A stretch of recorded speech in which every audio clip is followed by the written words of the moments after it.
Good day, everyone, and welcome.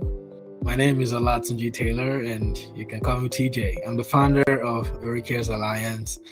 And on behalf of our team, in partnership with Elite Home Care, I want to thank you all for taking time out of your demanded schedules, to be with us today.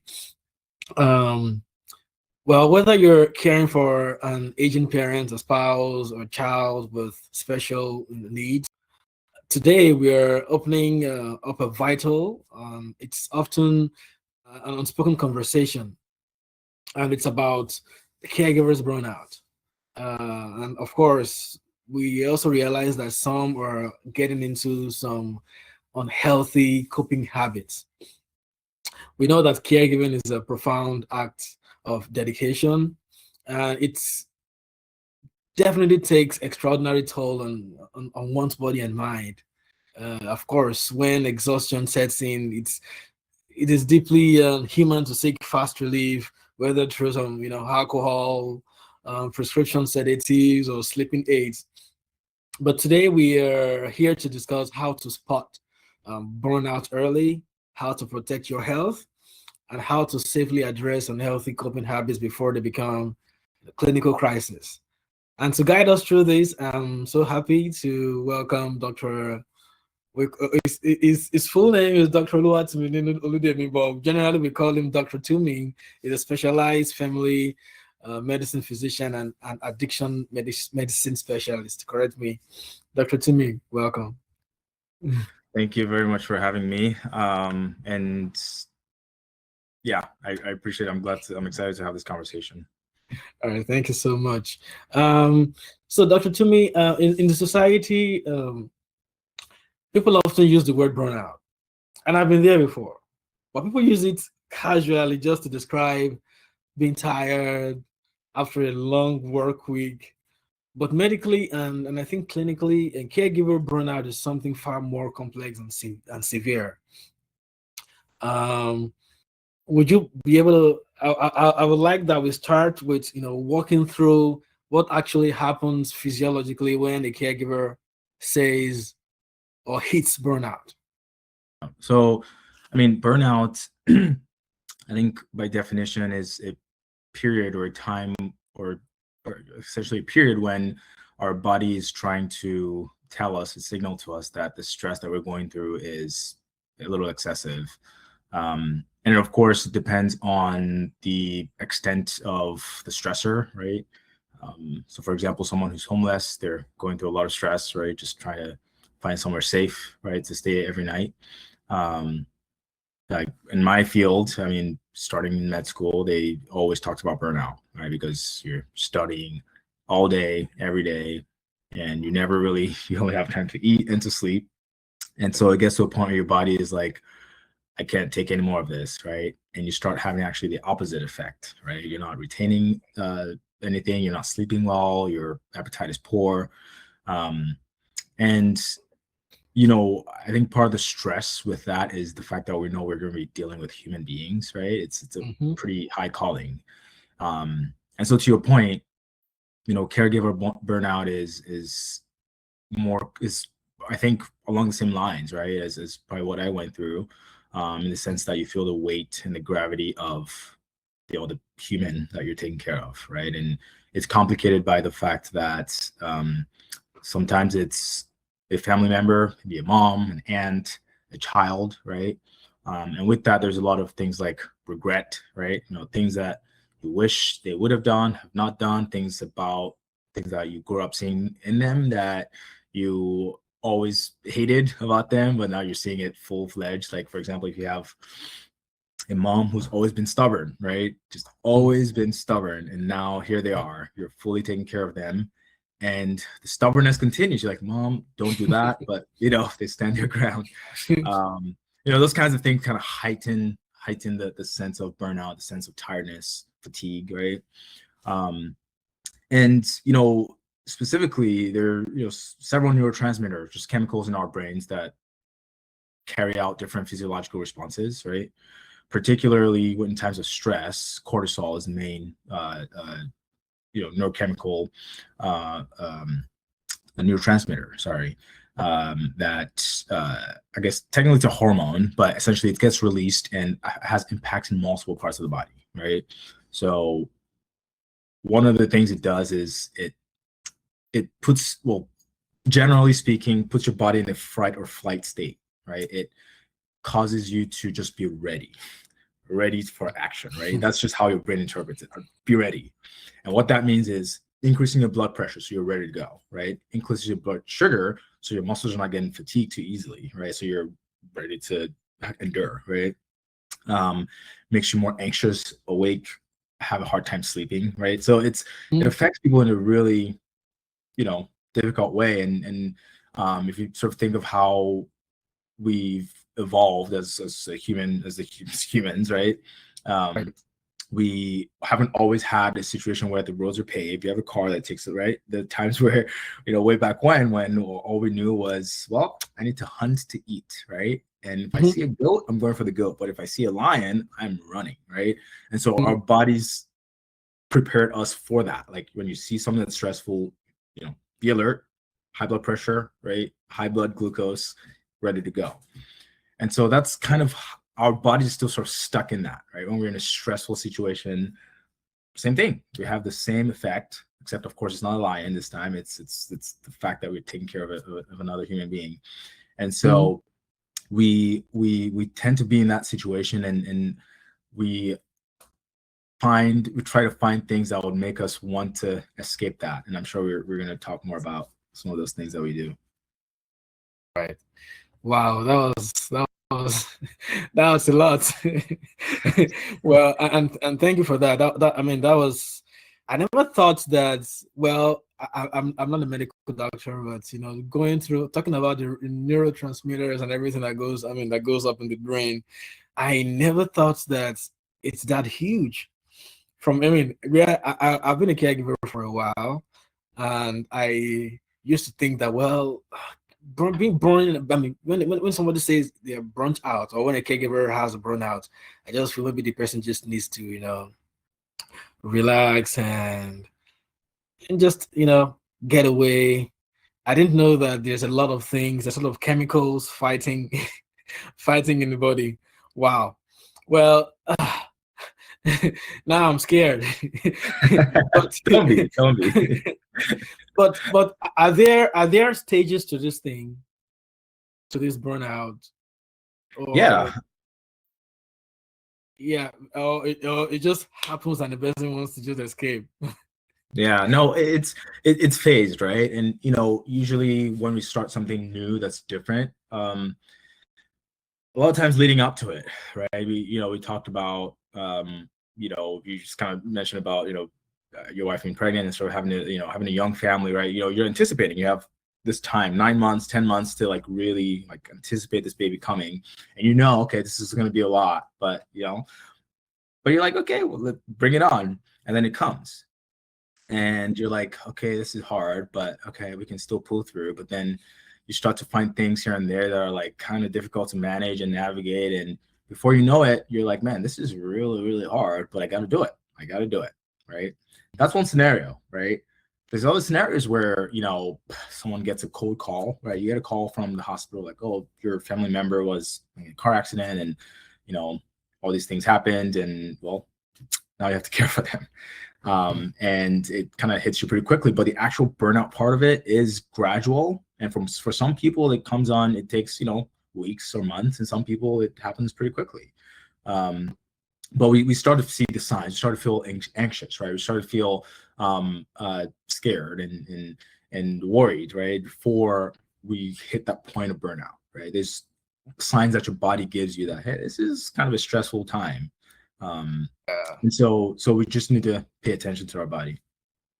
Yeah, so I agree. So at the beginning, there's a part of expectation, the enthusiasm, the energy, want to make sure, like you said, the fight of, is it the fight or flight? Correct. Yeah, getting ready for whatever it is, getting ready to handle things. Then at some points, it gets to the strain, or to the stressful stage, or the frustration and the fatigue stage, especially when they're confused, they don't know what to do. And finally it gets to the point where they burn out. But Yeah, but like I told you the other time when my wife was, when she was pregnant, we got to a stage where, the baby was taking more space, and be taking more space, and my wife had a cyst that was becoming big, getting bigger and more painful, and at that point, and at some point, I had to take her to the ER a couple of times, and that was really stressful for me.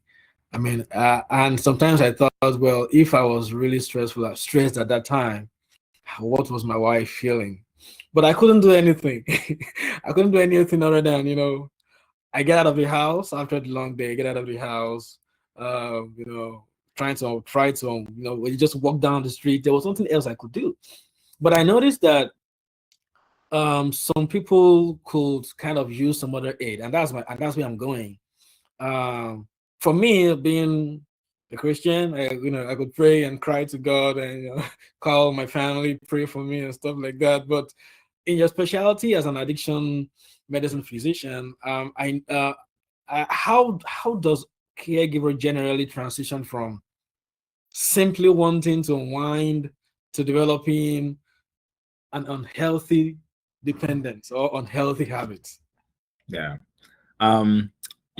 Just like sometimes burnout can sneak up on people, developing unhealthy habits could also sneak up on people. Like every time I have a patient come in for the first time, I always ask them why. Like, what was going on that caused you to use the substances? A lot of times it starts in childhood and adolescence, right? It starts really early on.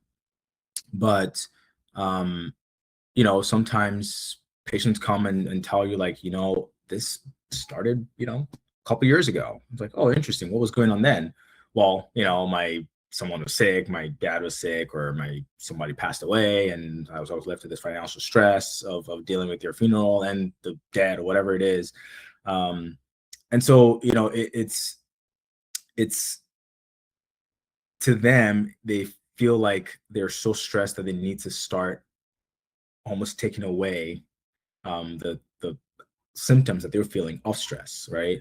So what, for example, used to be, a glass of wine, right, could now be, a couple glasses of wine. And, it's not just dinner time, it's now dinner time and then a couple glasses after that, and before it's like, well, you can't really sleep and you need wine or whatever alcohol to help you sleep. And then while you're drinking a bottle and drinking 2 bottles, and, it really sneaks up on you. And then they realize, they wake up in the morning, they feel headache and nausea and fatigue and blurry vision, and they have the shakes, and they're like, oh, interesting, what's going on? I think I need more alcohol. And then they drink alcohol and, oh, that goes away. But then they wait a few hours and those symptoms come back, and then just needing more and more alcohol. And that's just one substance, right? Alcohol is one thing. There's cigarettes, there's other illicit substances that people use. But in the moment, it may work in the moment, but long-term, your body starts to get dependent on it, and you find yourself deeper and deeper in this hole that you don't even know how you got in the first place. But usually, especially when it starts in adulthood, there is some trigger. There's something that caused started the domino, I guess you could say, that causes people to drink more and more or use whatever substance more and more, and then find themselves in this bind. Well, so what about the prescription medications? Because I know I've heard that some caregivers they manage complex pill regimens for their loved ones. I can't say a particular one, but of course, some loved ones will be taking some kind of medications that are good enough, for some of this, anxiety and stuff like that. So what risks do you see in home care settings regarding such kind of prescriptions? Yeah. To your point. So sometimes, the actual patient's doctor could prescribe things like, medications for sleep. It could be some benzo, or it could be what are called Z pills, which, are not always advised, but sometimes they do that. And these are controlled substances, or sometimes they're in just chronic pain and they need opioids, right? So prescribe those, right?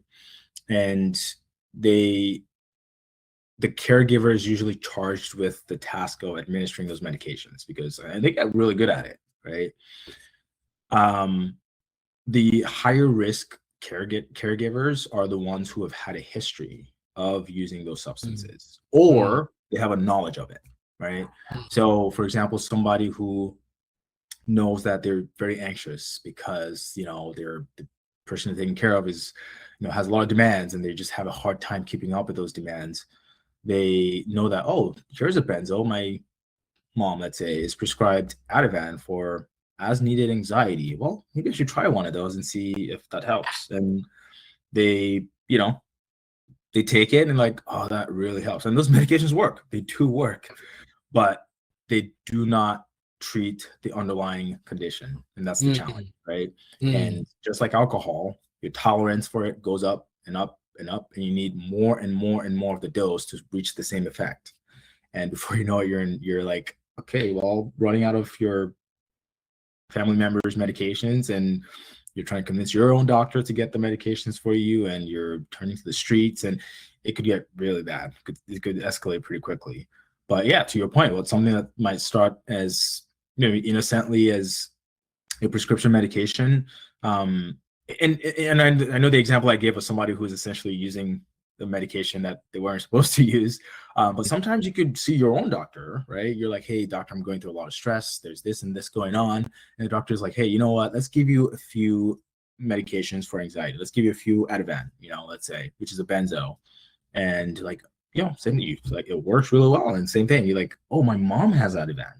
Let me use that. And then let's go to the streets. And so, yeah, it could easily escalate to a point that you're not really able to function, and your anxiety is through the roof, and it just complicates the whole picture.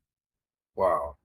So, well, this is the moment in this session where we turn the tide toward the real actionable solutions, because you've said a lot. So if someone is watching today, and I know most people watching today would recognize some of those red flags in their lives. To your point, I know that when my wife also, yes, I was actually straight, like I said, when my wife was going through that time, and she had some opioids. But thankfully, I didn't go through those. Good.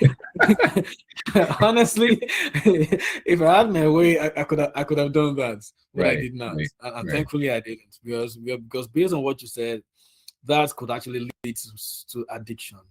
But now, we are now at a point where I feel you're in the best position to give people clear and safe roadmap forward. So what I mean is, if a caregiver realizes that they have become so dependent on some of these substances, alcohol, prescription medication, to survive their daily duties as caregivers, what are the steps, or what are the safe steps to take?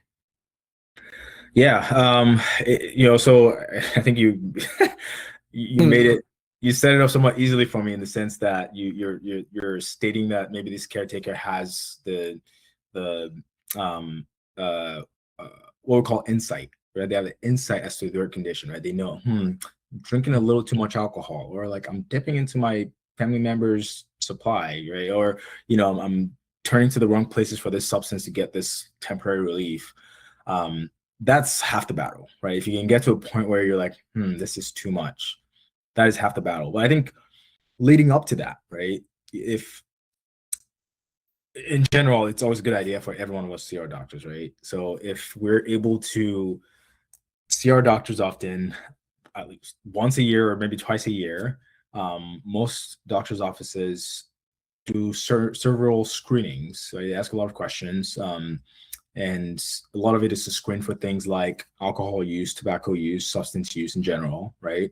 And it's helpful if we can, first of all, make those appointments, right? See our doctor, get those screenings done. Hopefully our doctors address them. Like, hey, it looks like you're you said you're drinking alcohol essentially every day.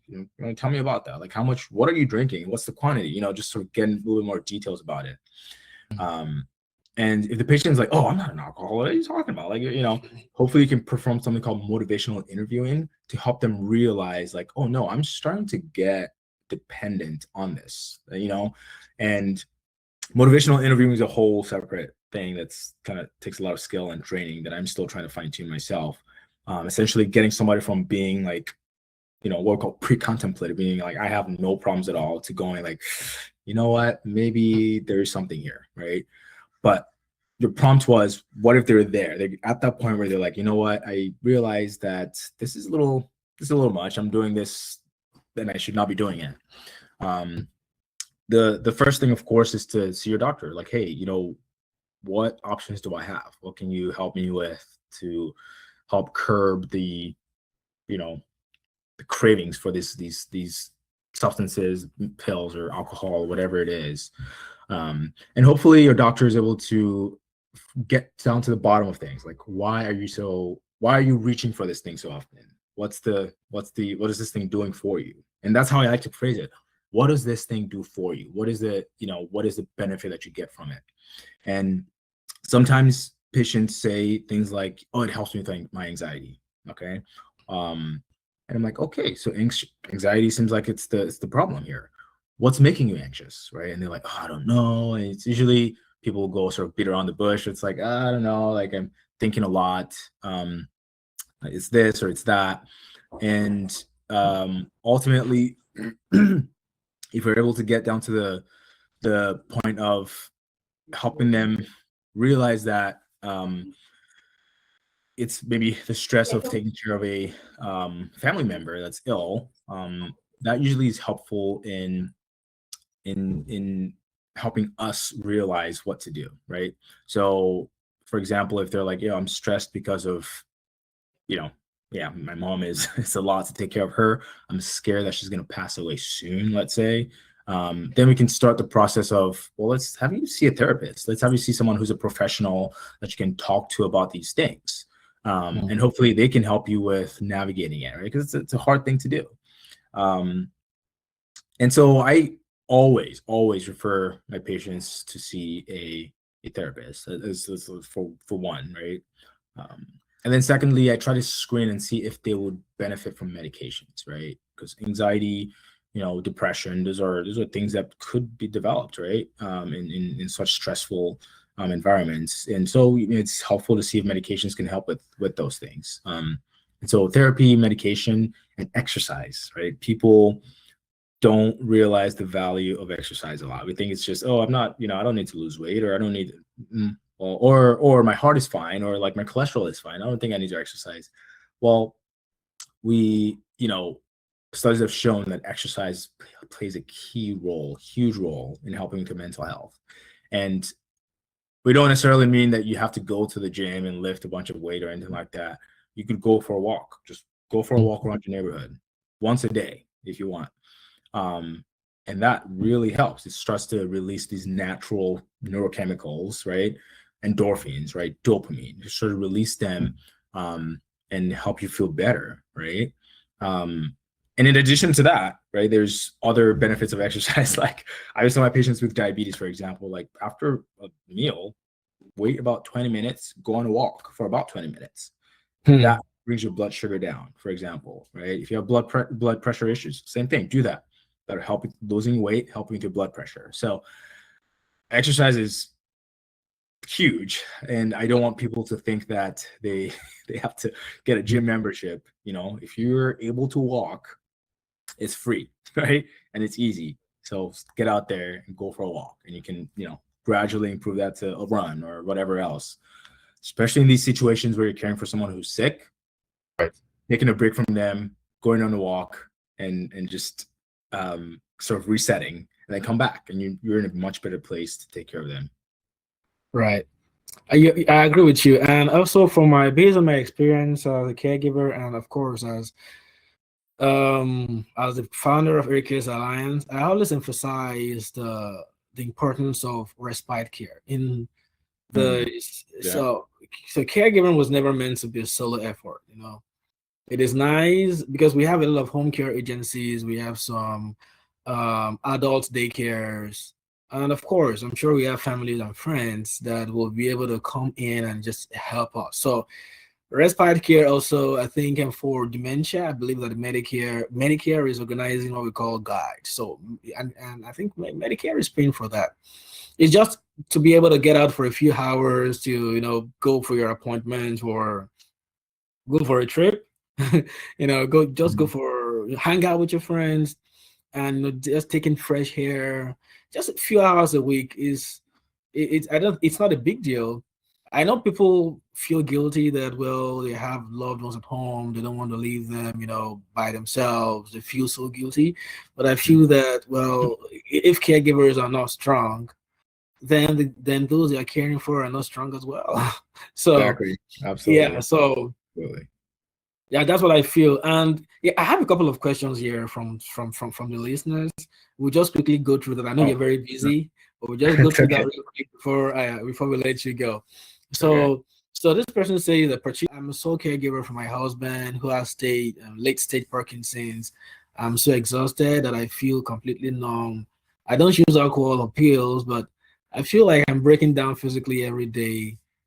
So how do I start recovering from burnout when I can't leave my caregiving situation? Um, yeah, that's rough. And Parkinson's is a very, very serious disease, very slow, insidious. Um, you know, TJ, actually, you brought up the point of the idea of respite care, right?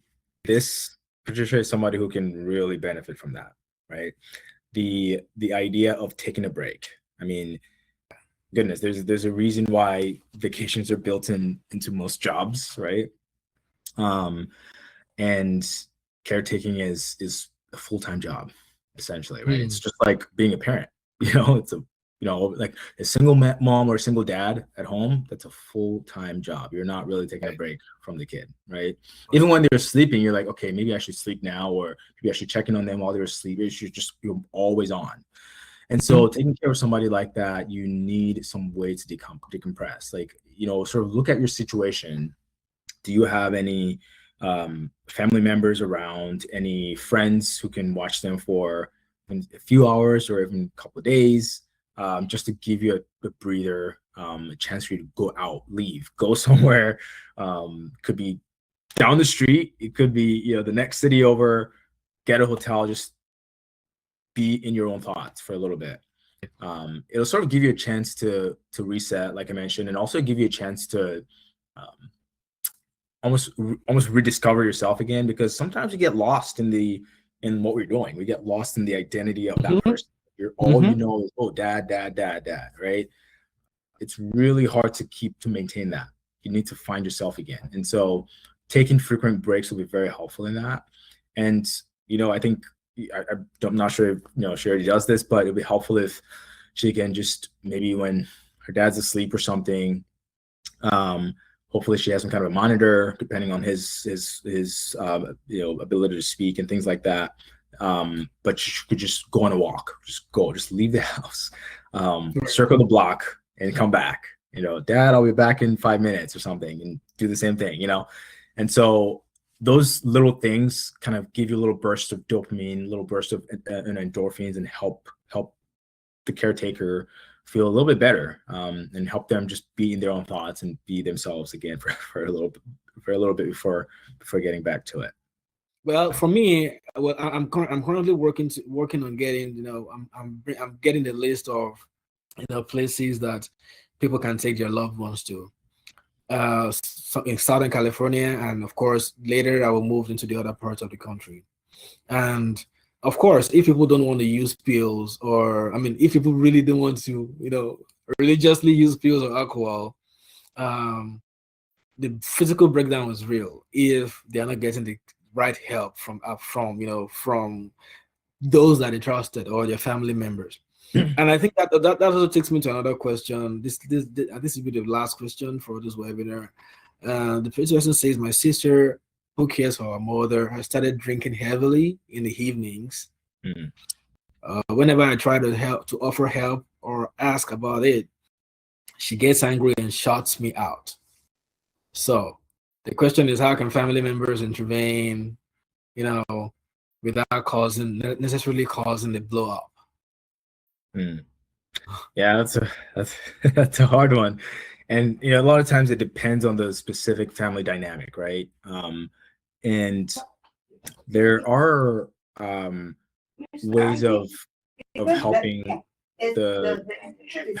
our family members, right, realize that maybe, or friends, right, realize that there are some problematic behaviors that they have, that they're exhibiting.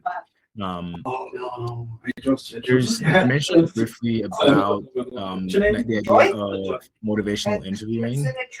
It's really hard to do that for a family member, right? It's hard to sort of sit your family member down and say, well, how is this affecting you? And like what are the pros and cons of this thing? Okay, let me get it. And so it would be helpful if for one we get a sense of the approach that this family member is taking in like is there Wi-Fi here? Their family member, right? Is it a Wi-Fi here? Coming in an accusatory way? Are they coming in a judgmental way? Are they yelling at them? Those are sort of things to keep in mind, right? And if they are maybe coming at it in a way that's kind of accusatory, maybe trying to bring that whole thing down, like tone all that stuff down, and help them realize, like, look, I see that you're working hard to take care of dad or mom or whomever the family member is. I see that you're doing your best, and I'm so thankful for you. That you're Master sector. Sorry, one sec. Master MASTER. Yeah, sector. Can you spell it for me? SECTOR. Sorry about that. I'm so thankful that you're doing this and caring for mom or dad, and I'm glad that they have you.